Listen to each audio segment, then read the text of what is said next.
Hello बच्चों, आप सब कैसे हो। मैं हूँ शैली शर्मा, आपकी टीचर और आपकी सबसे अच्छी दोस्त। क्या आप जानते हो आज हम कौन सी कहानी सुनेंगे? तो बच्चों, आज की कहानी का नाम है चालबाज चमगादड़। एक समय की बात है, एक जंगल में पशु तथा पक्षी मिलजुल कर रहते थे। परंतु एक बार राजा के चुनाव को लेकर पशु तथा पक्षियों में युद्ध हो गया।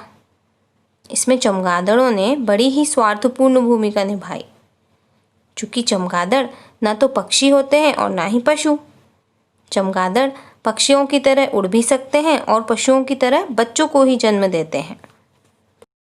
जब पशु तथा पक्षियों का युद्ध चल रहा था तो चमगादड़ जो सेना जीतती उसमें शामिल हो जाते।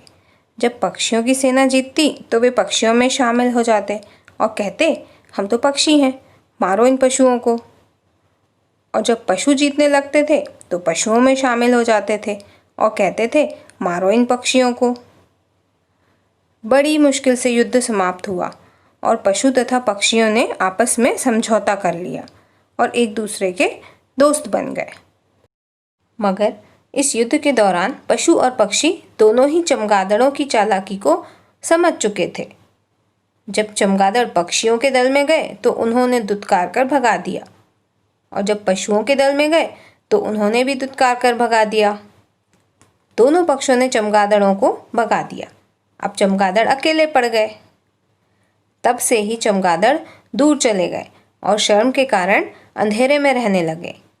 तब से ही चमगादड़ अकेले में ही रहते हैं और केवल शाम को या रात को ही बाहर आते हैं। तो बच्चों, मोरल ऑफ द स्टोरी ये है कि हमें कभी भी किसी दूसरे के लड़ाई झगड़े में नहीं पड़ना चाहिए।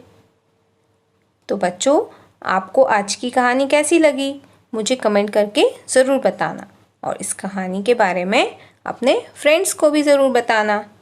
और हाँ, चमगादड़ क्या होते हैं, पशु, पक्षी या मैमल, ये भी कमेंट करके ज़रूर बताना। Okay, bye bye, take care.